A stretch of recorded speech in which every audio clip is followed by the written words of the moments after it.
Ladies and gentlemen, what is going on? Welcome back to a brand new video on the channel. This one is a custom class setup for the XM4 for Call of Duty Warzone. Now, I've made a previous video on the M4A1 saying it's a lot better than the XM4, so I kind of feel stupid now making this video. I haven't really kept up to date with the patch notes or anything, but this thing is absolutely shredding. I've got shredded so much by this weapon, I was like, alright, let me actually take a look at it. This class has a very quick time to kill.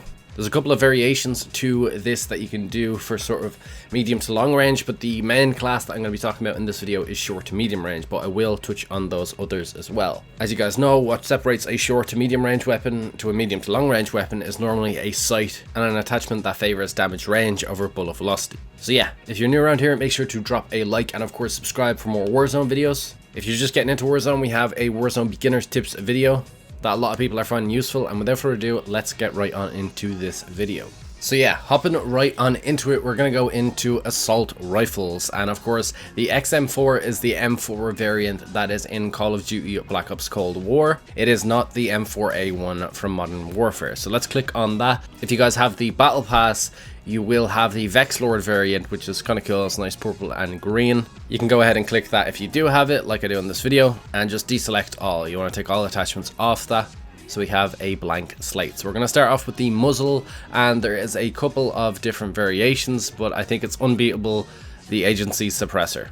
You're talking recoil control, a bit of bullet velocity to start things off as well, and damage range. So it covers medium range no matter what. We're kind of sorted there. We kind of lose a bit of aim down sight time, but we're going to make that up later. Now, a lot of people are kind of split between the barrel. The best one that I found is the 13.7 inch takedown barrel, but the 13.5 task force barrel is also good. The only thing is, you will notice it does increase the recoil left and right as well as up and down quite a bit, the vertical and horizontal that is.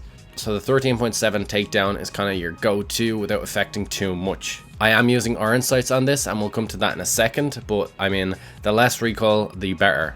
It almost feels like it's harder to keep the gun steady if there isn't a big sight on it. And I'll talk about the variation with the sight in a moment.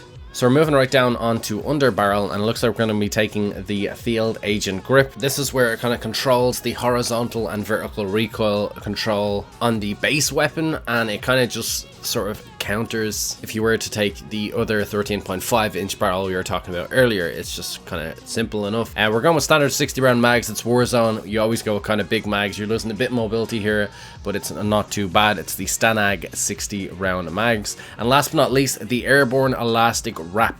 And I think this is the biggest one. This is where we make up the aim down sight time. And as well as that, it has flinch resistance. You know, keep the aim steady. You're going to win a lot of short range fights because you're not flinching. Your aim isn't being affected. And honestly, I think it tops it off as the attachment. But yeah, let's talk about the barrel once again. You can go 13.5 if you are going to use this because it kind of buffs more of the damage velocity. You don't really care about the recoil control too much if you're using it as a short range weapon. Like if you're rocking it with a Kar 98 for long range, and you're using obviously this XM4 for short range as well as kind of medium range. That's why you would take that over the original. And then obviously you have the sight, and what you want to take off here then is sort of the elastic wrap, which is basically due to flinch resistance. I mean, if you're using that sight for long range and you're rocking this with an SMG, that is the class for you. So obviously there's a couple of variations there.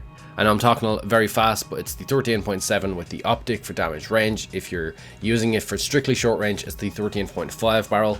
And obviously when you're substituting the optic, take away the elastic wrap. This absolutely is shredding. I've got a couple of wins with this already since I changed this. I was using the original M4A1 with a Mac 10, so I kind of use it for mainly medium range. I don't really take too many long range fights. I'm kind of a run and gun now in Warzone, but obviously I have it with the Kar 98 on a shorter range variant. I know a couple of people have a little tweaks based around this set, so if you do have an XM4 class that you want to share, make sure to put it down in the comment section. Also, if there is any guns you want me to try and kind of master, because I'm looking for kind of new guns. I'm kind of blown away with the fact that I was kind of stubborn with the original M4A1, and now this one is like 10 times better. It kind of suits my playstyle. So if you have anything that you think would suit short to medium range or medium to long range that has a couple of different variants, make sure to comment them below and I might make a video on it. I'd love to try out some of your guys' custom classes. And yeah, without further ado, I am going to leave the video here. I like to keep these custom class videos short and sweet so you can get back into your games. And yeah, without further ado, I am going to leave the video here. Peace out, thank you all for watching, and I'll see you all in another video very, very soon.